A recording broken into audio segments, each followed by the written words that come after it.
Imagine air flowing without any visible blades.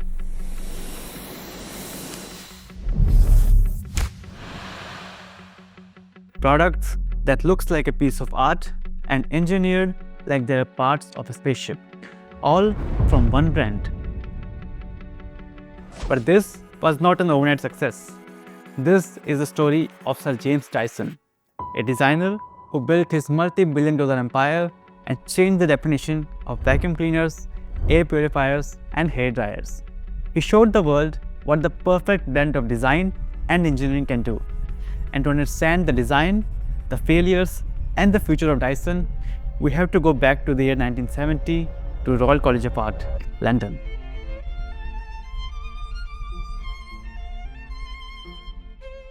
Sir James Dyson studied furniture and interior design there before he moved to engineering and created his first product, the ball barrow. He used to work in his family farm and saw some major issues with the traditional wheelbarrow. First, the metal bucket and the sharp metal frame made it too heavy. The single wheel was difficult to balance with all the load. It can sink in the mud, and the mud always dry up and sticks to the metal bucket. So he picked up the pen and paper and decided to improve two main components, the bucket and the wheel. For the bucket, he changed the material from metal to high density plastic because it is lightweight, durable, and the mud and dirt does not stick to it. And for the wheel, he kept the cross section of the wheel and then added two hemispheres on the side and turned it into a ball with these tire-like threads. This spherical shape of the wheel keeps the barrow stable even with the load and distribute the pressure over a large surface area, so it does not sink in the mud.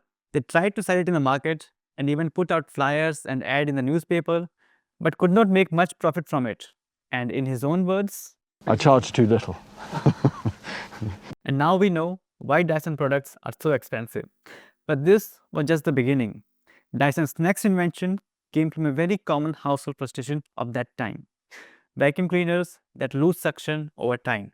He saw that once the dust bag is full, the dust particles started to block the airflow, which decreased the suction power of the vacuum cleaners.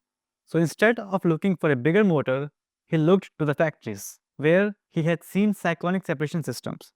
These were machines that spun air so quickly that the dust flung to the outer walls, leaving clean air in the center.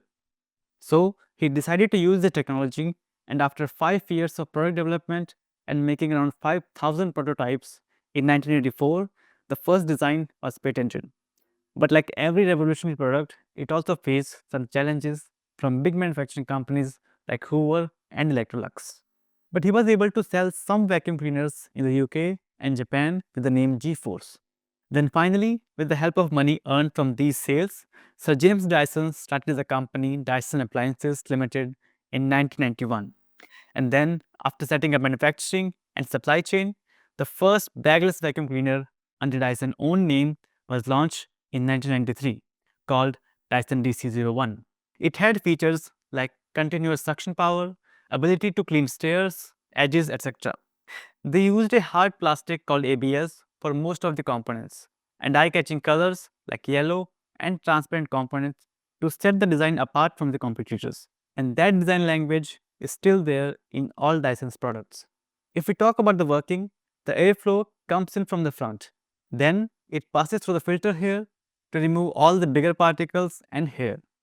Then it goes through this double cyclone chamber, where the smaller particle goes to the outer walls and get collected in this transparent container, and the clear air goes out from the top. It also had a hose on the back that goes through the same vacuum process and can be used to reach difficult places. The see-through dustbin was not just a convenience, it also allowed users to see how well the vacuum was working, creating a visible measure of performance. A big leap from the opaque, messy bags that people had previously used. But this was just the first step in creating Dyson's place in the design and engineering world. Over the years, they continued to improve their motors in terms of design, size, suction power, and efficiency, and finally reached at the V10, which is their code-free vacuum, a machine so powerful that the whole industry stopped developing big vacuums with heavy motors after that. If you look at the design of the components, it still has the design element borrowed from the ball barrow. But not only on this ball barrow has been an important design element in other Dyson products over the years. Then, in the front, we have the inflow nozzle with a rotating soft cleaning head. Normal vacuum cleaners just use the suction of the main motor to create the inflow. But in Dyson, there is a mini motor that spins that soft cleaning head to create an extra inflow for better cleaning. There are different types of these soft cleaning heads depending on if we want to vacuum hair or fine particles. This inflow nozzle is controlled by a long shaft, which also acts as a hose. In the earlier models of the vacuum cleaners, there used to be a solid connection to the inflow nozzle with a separate hose. So Dyson combined them and introduced a solid shaft connecting the main cyclone chamber and the inflow nozzle, which get attached to the main cyclone chamber at this point. This can be detached by pressing this button and can be replaced with different cleaner heads. And here we have the dust collector bin, which again comes with the iconic Dyson transparent plastic to visualize the vacuum process. Then on the bottom, we have the handle and the battery pack with the power button here, which turn on the digital motor on the back here. Now we must be thinking that what are these pipe-like structures here? Remember the cyclone technology we talked about in the beginning? While the DC01 used dual cyclone technology to filter the particles and avoid suction reduction, the new Dyson vacuum cleaners use multiple cyclone chambers on different levels to create even larger inflow and higher suction power. The whole dust separation happens in 3 stages. First, the large dust and the fluff is collected in the outer cyclone here. Then, the fine dust is spun out by the core separator, and the inner cyclones separates the microscopic dust from the airflow before letting it out. Overall, the V10 stands out as a fully cordless handheld vacuum with a powerful suction, which allows for ease of movement, making cleaning more intuitive and accessible for users. By placing the motor near the handle, Dyson keeps the unit balanced and reduces the strain on the wrist. It has Dyson's signature yellow and purple colors, and the clear dust bin creates a distinct visual identity, which isn't just functional, it allows users to see debris being collected in real time, reinforcing a sense of performance and effectiveness. Over the years, they have introduced other similar models with more powerful motor, more sensors, and advanced filtration system. Now Dyson thought that they have mastered the technique for dust and particle separation, and the air coming out at the end is almost 100% pure. So it was only logical to reuse and invest this technology to create an air purifier. But this time, instead of showcasing the vacuum process through the transparent bin, they decided to completely hide the airflow process by making a design which was completely bladeless. If we talk about the design, it has a heavy and stable polished aluminum base, on top of which we have the perforated ABS panel for the inflow, and on the top, we have the slot-shaped hoop with a groove for the airflow. If we look inside the ABS panel, there are two identical carbon and HEPA filters and two catalytic filters. When the motor rotates and produces suction, the air travels through the combination filters and the catalytic filters and exits through the grooves in the hoop. And when this purified air outflows through the groove, it creates a low pressure area that pushes the surrounding unfiltered air to pass through the hoop. That's why it acts as an air purifier as well as a fan.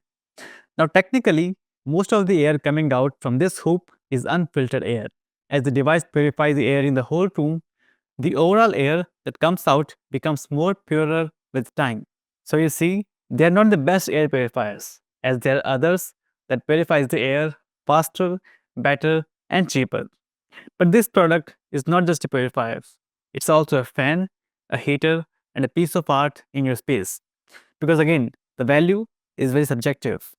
And they have another product up their sleeves, which may seem luxury for most of the people, but to a few, it justifies the price, and that is Dyson hair dryers and stylers.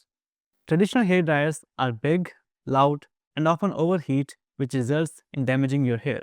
Dyson saw an opportunity here to redesign an everyday tool using their experience in manipulating the airflow, creating a hair dryer that was smaller, powerful, and better for hair health, the Supersonic. Dyson redesigned the hair dryer from the ground up. The Supersonic uses a miniaturized version of Dyson's digital motor, which sits in the handle rather than the head. This placement keeps the dryer balanced in hand and much lighter. The V10 motor, spinning at up to 110,000 rpm, allows the Supersonic to be both quieter and more efficient, and drying hair faster without extreme heat. The Supersonic measures air temperature over 40 times per second, using this data to adjust the heat and preventing extreme heat damage to the hair. Dyson even went through 600 prototypes to ensure the airflow, temperature, and noise for user comfort and hair health. They even created a hair research lab and hired a bunch of scientists and experts to study the effect of the Supersonic on the hair.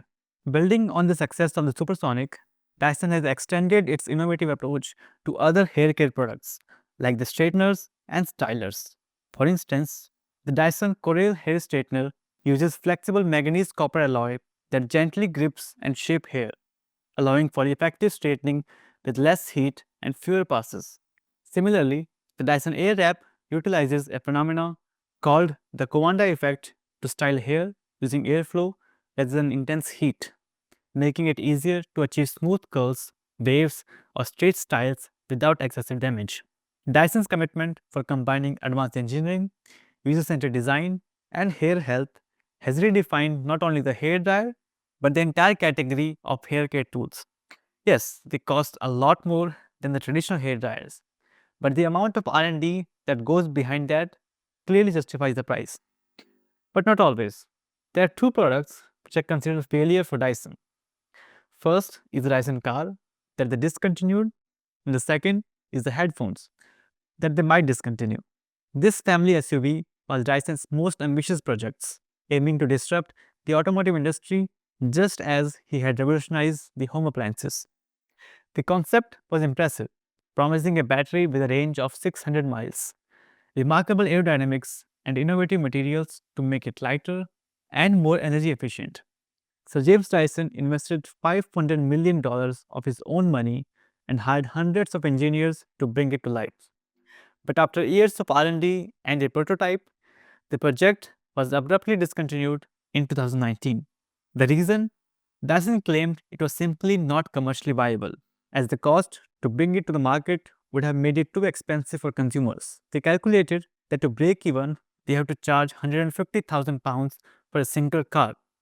I mean, I have huge respect for Sir James Dyson and his innovations, but no one will give that much amount of money to a car with the vacuum cleaner branding on it.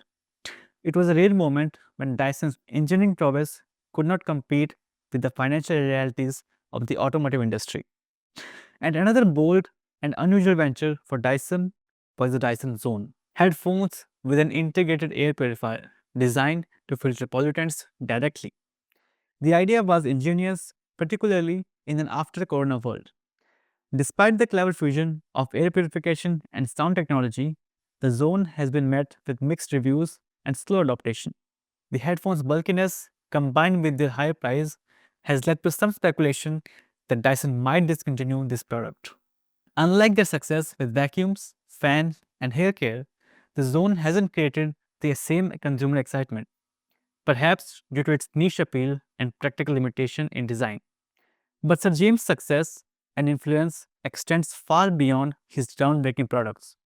His contribution to design education and innovation have created an enduring legacy through the James Dyson Foundation and the establishment of the Dyson Institute of Engineering and Technology. Dyson has opened doors for inspiring engineers and designers worldwide, fostering a new generation of creative problem solvers. The Dyson Institute offers an entirely new approach to engineering education, where students earn their degrees while working on real-life projects at Dyson's company. This combination of education and practical experience not only reduces the financial burden on students, but also allows them to learn by actively designing, prototyping, and solving problems in real life. And for students who cannot be a part of this institute, they are encouraged through the James Dyson Award, an international competition encouraging young designers and engineers to develop solutions to real-world problems. It has become a platform for creative students across the globe, inspiring them to address sustainability, health, and other urgent global issues. Past winners of this award have gone on to create impactful products like affordable medical devices, eco-friendly packaging, and clean water systems, all driven by one ethos Dyson hold very dear, using engineering to make life better. The Dyson building at the Royal College of Art London represents Dyson's commitment to the future of design. The building offers state-of-the-art facilities and serves as a hub for emerging designers and engineers, blending resources for technology and art. Dyson's generosity here reflects his belief in nurturing creativity and innovation at the intersection of art and engineering. But what does future would look like for Dyson? They've already shown a commitment to building products that push the limits of engineering and design. Yes, they have failed in making the perfect car and the headphones, but their design and engineering game is still top notch. They are also investing a lot in robotics, machine learning, and smart home technology. So they want to create intelligent systems that will work seamlessly with their existing product ecosystem, like hair care tools and environmental products to create a Dyson smart home experience. Could be the machines that potentially clean more autonomously, even handling different household tasks based on learned routines and user behaviors. Let me know in the comments below, what do you want from your future Dyson devices? And the next time you pick up any Dyson device, appreciate the design and engineering behind them. And don't forget to notice the ball that started it all. Thank you.